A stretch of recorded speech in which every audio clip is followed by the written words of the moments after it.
So this is what you're going to need. A milk frother that you can get on Amazon. It's battery powered. It has an on and off switch that stays continuously on until you press the button again. This particular one has multiple speeds, but that's not necessary. It comes with the actual device, which is also rechargeable, 2 mixer parts. It also comes with a charger so that you can recharge your batteries. Aside from a frother, you're going to need a glue gun. You're also going to need battery-operated lights. These come with the batteries, and it's an easy on and off switch. They're very, very small, but also powerful and bright. You're also going to need some wire. I'm using artistic wire, 14 gauge. It's craft wire, but you can use any wire that you want. Just make sure that it's pliable so that we can make it into circular motion. Okay, we have everything now. We can get started. First, you're going to put your frother together. It just pushes right in, and you should be ready to go.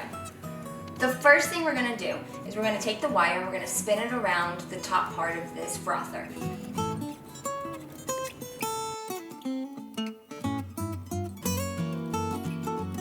So now that I've finished it, I am going to be changing it a little bit to make sure that it's as round as I want it, and I will be using some hot glue at the bottom to keep it in place.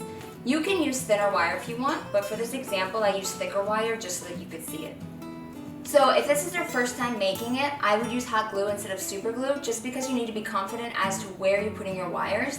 And since you haven't made one yet, you probably don't know exactly how you want it to turn out in the end and you might need to change it. If you use hot glue, you can use the tip of the hot glue gun to reheat the hot glue and change positions a little bit. Okay, so the hot glue has been placed and now the wire is in place. So our question is going to be, where do we put the battery packs inside of this design? The first thing you'll do is actually hot glue all 3 of them together, but let me show you where they're going to go before you do that. Here's our design, and here's the center piece, and we are actually going to have them slip directly into that center piece. So that way, the weight is still all together and centralized in the center so that when it spins, you're not going to have a lot of teetering. Now is the fun part. You're going to hot glue them together. Make sure that all of the on switches are facing the same direction. You don't want them opposite because then it makes it very difficult to turn on. I know you're going to ask this question.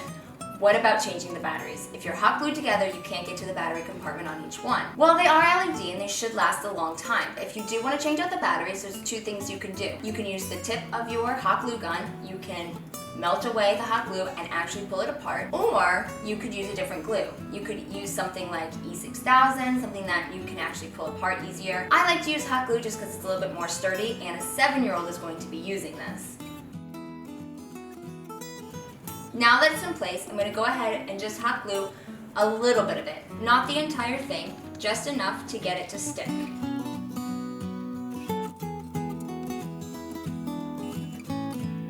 So next is probably the most difficult part, stringing on your lights.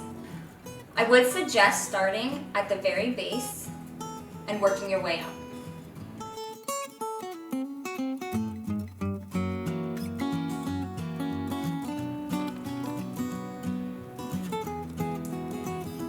I do turn it on as I'm wrapping the last string, just to see kind of where I missed.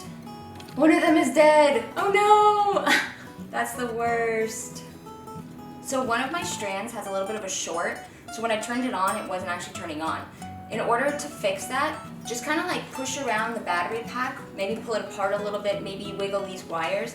Chances are it's just a short because they are cheap lights, and you will be able to get them to work. Okay, so now is what we have been waiting for this whole time, to test it out. So here we go. So this is the low speed, faster, and the fastest speed.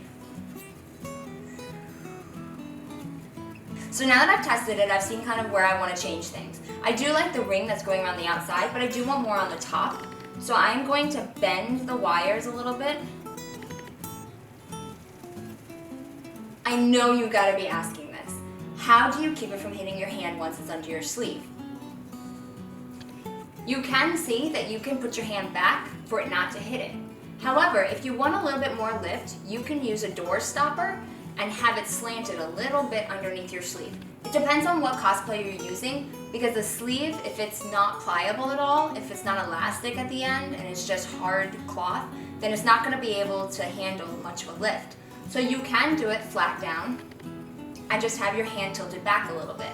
That way it can still look like you are holding the Rasengan in one hand and spinning with the other. The last step would be to add elastic to the base of your frother.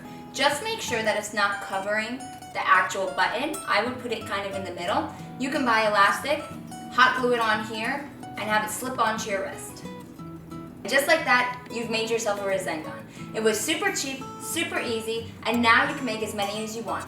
Bigger, smaller, let me see. Put in your comments what you've made, and I'd love to see a link to it.